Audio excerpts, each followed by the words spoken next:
You guys, I'll let you guys fire away.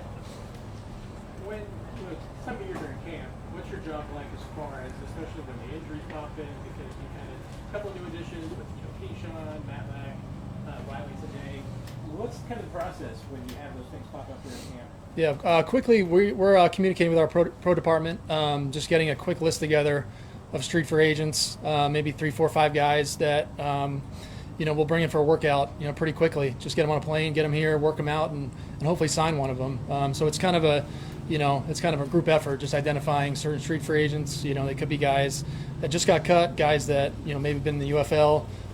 So there's certainly a process to kind of get those names together.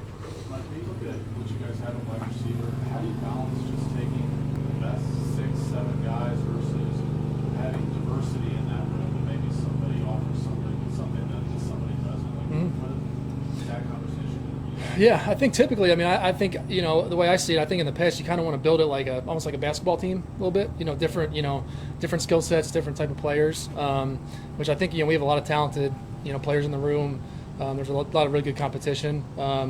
But I think you can balance speed, physicality, run after catch, special teams aspect. So you want to have a lot of diversity in the room in terms of skill sets. But the special team aspect is huge, especially for those depth guys. I wonder if you could describe the process of watching the other preseason games for potential cuts later on that may be of interest. Yeah, so our guys, from the first preseason, the Hall of Fame game, throughout the preseason, our pro department, they each have, a handful of teams that they're watching. They're probably watching 25, 30 guys per team, mostly younger players, maybe some young vets that they feel like maybe on the bubble that could potentially help, maybe our 53, but also, could be practice squad guys down the road. So they're tagging those guys in our system, and those are the guys that get funneled to, myself, Chris, Veach, Nutt, and Tim Terry, and then we'll get together, around the Bears game, and we'll meet for a couple of days and just kind of condense that list. Maybe there's only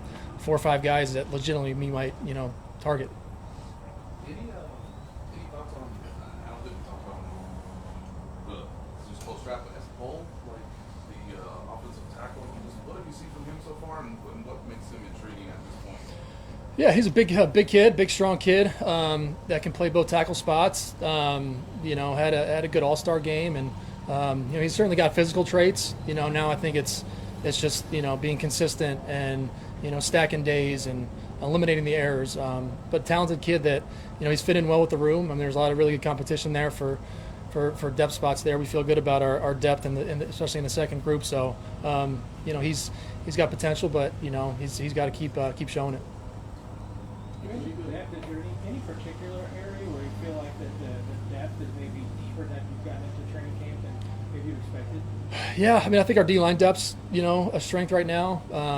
And I think we've definitely gotten stronger, really on both lines. I like the additions we made on the offensive line, in addition to the defensive line. That's both for agency and the draft. I like our linebacker depth. As we talked about receivers. I think this is a year where there's going to be a lot of tough conversations, multiple spots. It's not going to be easy for, there's going to be players, unfortunately, we released that are NFL players that are going to be playing, for other teams. Couple more. I just touched on offensive line, but just going into the offseason, big picture, you guys always emphasize defensive offensive line. So this offseason, just the conversations like this seems to be the top priority, top of the list. Yeah, I think so. And listen, I don't think it was just because of the Super Bowl. I think it was just that's just kind of how we want to build the roster, and we want to infuse it with youth and talent. And fortunately, through free agency and the draft, we were able to do that. And feel good with it's a good blend of youth experience. I think guys with versatility. So really encouraged by what we've seen so far. Last year you were pretty active at the end of the cut down deadline, knowing that you're 31 on the waiver wire again this year. You've got some old friends that are pretty high on the waiver wire that might be familiar with your guys. Yeah. How much 3D chess is going in there as far as, if you want somebody off the waiver wire, you maybe have to go make a trade? Yeah, and that's that's just the reality of it. That's a good problem to have. It means you've done pretty well that you're far down on the claim. But yeah, right now, when we're talking to every team in the league. I mean, myself, all our contacts. We're just gathering information now. So whether that would mean potentially trading for a guy, doing a player swap, maybe maybe there could be a guy that you think might be available to claim. Yeah, we're going to be active. I mean, we're gonna watch as much tape as possible. We're gonna, and maybe it just doesn't work out, but we're gonna identify certain players that we think could help us now down the road, and we'll see where it goes. Thanks, Mike. Thank you. Good. Thank you. Thanks, guys.